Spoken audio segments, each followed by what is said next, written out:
Gonna try on all of the swimwear I own. There's 9 pieces to get through, so we're gonna start with the most covered up and go towards the I'm such an elegant packer. I just put everything in a Monjani's plastic bag. I really need to sort these.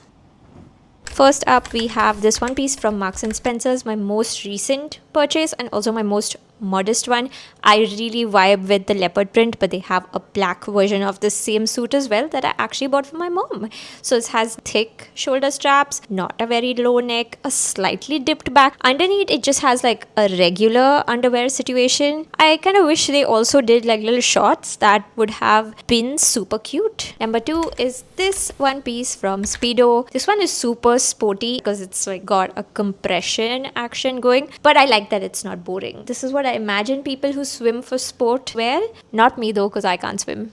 Number 3 is this one piece by ʟᴜᴜᴜᴜ, which I have a love-hate relationship with because it's just so boring. One pieces should have more personality, but now that I look at it, the back tip is like just the right amount. I had a bikini that I loved from ʟᴜᴜᴜᴜ. My cat chewed it to shreds because she hates spaghetti straps or ties of any kind. Fourth piece and final one piece is this beautiful number from Pani swimwear, a very cool Indian swim brand that sadly isn't around anymore. Color is just so gorgeous and I love the feel of their fabric. I like the lines that this one makes. Their pieces were so well designed, like minimalist but not boring. Like look at this little ring accent that is wrapped in silk thread. The only thing annoying about this are the removable pads that just never stay in place. I need to glue them or something. Now we're getting to the bikinis, the 2 pieces, and at number 5 we have this one also from Pani, and it feels like a starter bikini. Like if you are a little intimidated by 2 pieces, this one almost has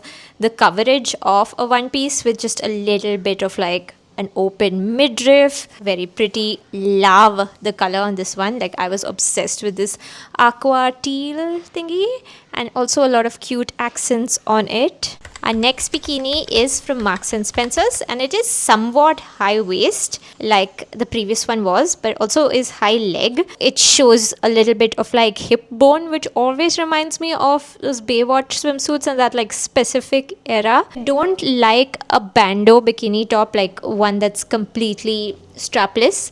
So this has a nice balance because there's like one strap, and I feel like this one makes me look very fit for some reason, even though I'm not. On camera it might look like plain black fabric, but it has like a nice interesting texture to it. 2 piece is my only swimwear from Zara, and I don't know, it's cute, but I don't feel very comfortable in this. It has a nice texture, decent coverage, it's sporty, but the fabric color feels a little too close to my skin color. I would just prefer more of a contrast. Also, this does not have any padding, so I would need tape with me if I actually wore this out. This little 2 piece is also from Marks and Spencer's. The third one, if you're keeping track, I really love their swimwear, so I wouldn't naturally go for this color and print combination. It doesn't feel very me, but I loved everything else about the design of this swimwear. I found that it was beautiful, felt comfortable, hides just enough,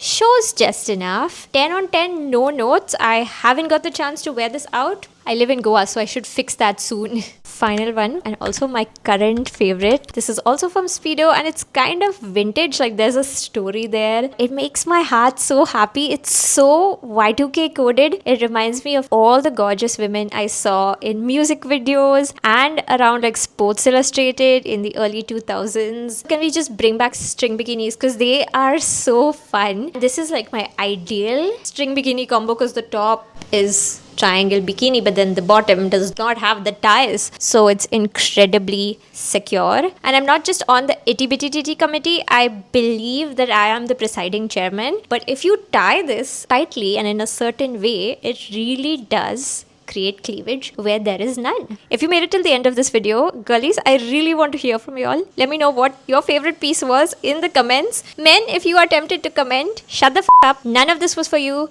F off, and I will see you all next time.